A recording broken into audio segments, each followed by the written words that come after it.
在明朝，文官指挥兵马并立下战功的不在少数，于谦、王守仁等都是有名的文臣武将。而在明朝初年，有一个文官临危受命，指挥兵马守卫城池，让一路凯歌的燕王军队出尝败果，甚至一度差点杀死朱棣，险些改写历史的走向。这个人就是铁铉。铁铉出生于元朝至正26年，算起来他只比朱棣小6岁。洪武年间，朱元璋曾一度取消科举考试，下旨让各州府举荐人才进入国子监。铁铉因聪慧敏捷，熟读经史，被邓州知府举荐，成为一名国子生。铁铉在国子监成绩卓然，很快被选为礼部给事中，后来又被调到都督府。明朝都督府是军事主官部门，铁铉后期以文臣身份指挥兵马，可能受这一时期影响。铁铉在为官期间的 KPI 干得不错，引起了朱元璋的注意。他将铁铉召入宫中，见此人秉性刚直，能谋善断，十分赏识，并赐了鼎石2字为铁铉的字，所以铁铉字鼎石便是从这里得来的。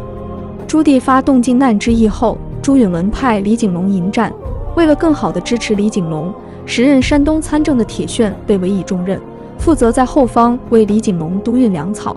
李景龙是李文忠之子，之前的影片中已经介绍过李文忠是如何一个英勇无双的战将，都说虎父无犬子，朱允炆因此对他寄予厚望。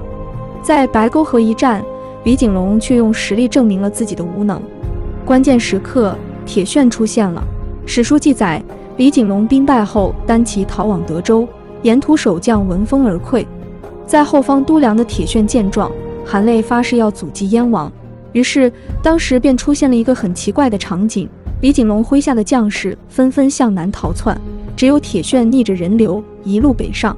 在路上，很多人被铁铉的忠义感染，纷纷停住逃跑的步伐，拿起戈矛跟随铁铉赶往最近的济南。这个时候，朱棣和铁铉已经注定站在了对立面。当时的济南守将盛庸虽然尽力抵抗燕军，无奈势单力薄，就在即将失守时，铁铉带着他一路收拢的贵族赶到了。当时时，若不是铁铉及时赶到，预计朱棣很快便会拿下山东各州县。那样的话，靖难之役根本用不了4年便能结束。所以说，铁铉以一个督粮官的身份逆流而进，有力挽狂澜之效。燕王朱棣作为久经沙场的藩王，看不上铁铉这个文官，多少有些轻敌。不料济南城在铁铉和盛庸的防守下固若金汤，朱棣无奈，只得围而不攻，想逼铁铉投降。朱棣向城中设了一封劝降书，铁铉看过后，让城内儒生写了一篇《周公辅成王论》送给了朱棣。当年周成王幼年继位，他的叔叔周公呕心沥血辅佐侄子，被后世传为美谈。铁铉的意思很明确，要朱棣像成王一样辅佐侄子。朱棣见强攻不成，劝降也不成，于是再生一计，打算引黄河之水灌济南城。铁铉得到情报后大惊失色，因为这样一来，济南数十万百姓将会尸横遍野。铁铉在经过一番思量之后，派敢死队毁掉了燕军的器械。但铁铉知道器械毁掉了，朱棣还可以再造，想要解决问题，与其扬汤止沸，不如釜底抽薪。他要杀掉朱棣。铁铉想到了诈降，他要借投降之名请君入瓮，然后伏杀朱棣。铁铉派出一个1000人队出城诈降，朱棣大喜过望，连日攻城不克，早已让燕军精疲力尽。如今铁铉肯投降，燕军将士闻讯欢呼一片。这个时候，城内的铁铉也在紧急布置，在城门上方按上铁闸。等朱棣跨过护城河进入城门后，就放下铁闸把朱棣砸死，再把护城河上的吊桥收起，隔绝城外朱棣的兵马。即使朱棣在城外的兵马来为朱棣报仇，他仍然可以死守济南。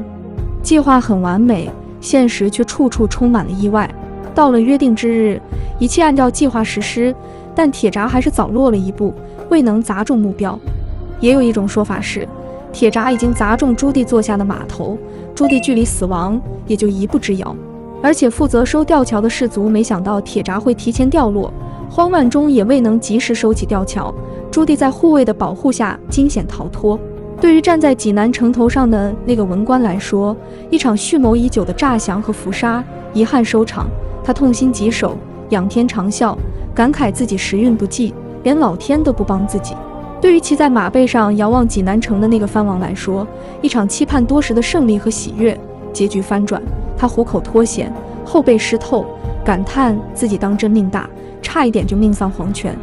如果铁铉得手，靖难之役将提前结束，历史将被改写。可惜历史没有如果。朱棣险些被杀，怒不可遏，猛攻之余，打算用火炮击破济南城。就在济南城墙将要被轰破时，铁铉又想了一招，他命人画了许多朱元璋的画像悬挂在城头，又亲自写上朱元璋的牌位，分别放置在各个垛口。这一招果然令朱棣投鼠忌器。朱棣若是开炮，就是不孝。再说给他10个胆子，也不敢用大炮轰老爹的画像。无奈之下，只好撤军。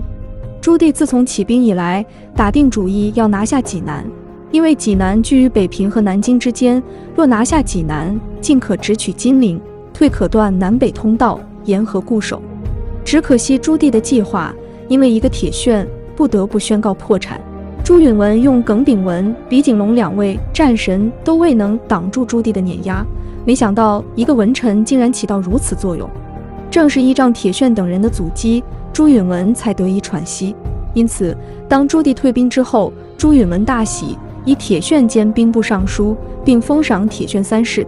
随后，在东昌之战中，铁铉和盛庸合作，杀掉了朱棣麾下大将张玉，朱棣损失惨重，不得不再次撤兵返回北平。这是朱棣第2次栽在铁铉的手上。东昌之战是靖难之役爆发后南军取得的第1次大捷。朱允炆闻讯手舞足蹈，不仅将朱棣兵败的消息告知太庙，还在太庙里喜极而泣。有人喜就有人哭，朱棣在这一战中折损了最为倚重的大将张玉，不禁潸然泪下。此战以后，朱棣南下，再也不敢取到山东。换句话说，铁铉成了让朱棣绕着走的男人。建文3年底，朱棣打算绕过山东，不再和铁铉、盛庸等人纠缠，而是率军直取京师。在击败平安之后，燕军一路南下，直逼南京。朱允炆大惊，连发几道圣旨给北方几大守将，其中就包括铁铉。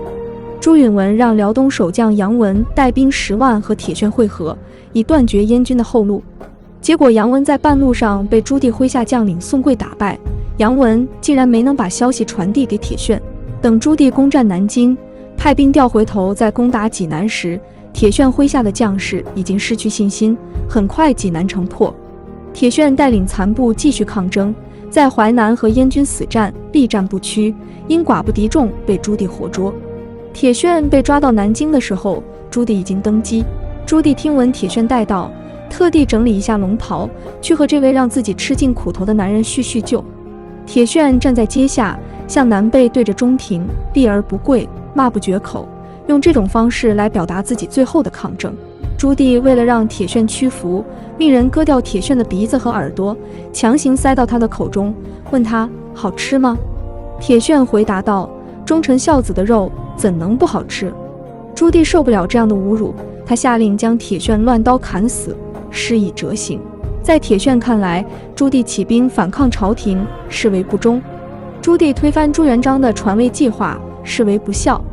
他在临死前也要用忠臣孝子来讽刺朱棣。铁铉说这句话的时候，身上虽然千疮百孔，但赤心如铁。铁铉就义时年仅37岁，他的长子被充军，次子被发配为官奴，他的妻子和女儿沦为官妓，下场可想而知。铁铉之死让人触目惊心，然而铁铉虽死，朱棣对他却念念不忘。10载，朱棣对群臣言，美称铉中。朱棣虽然一怒之下杀了铁铉，但在内心深处，他是佩服铁铉的，因为他明白铁铉才是大忠之臣，而他心中也期望能拥有一个像铁铉一样的忠臣。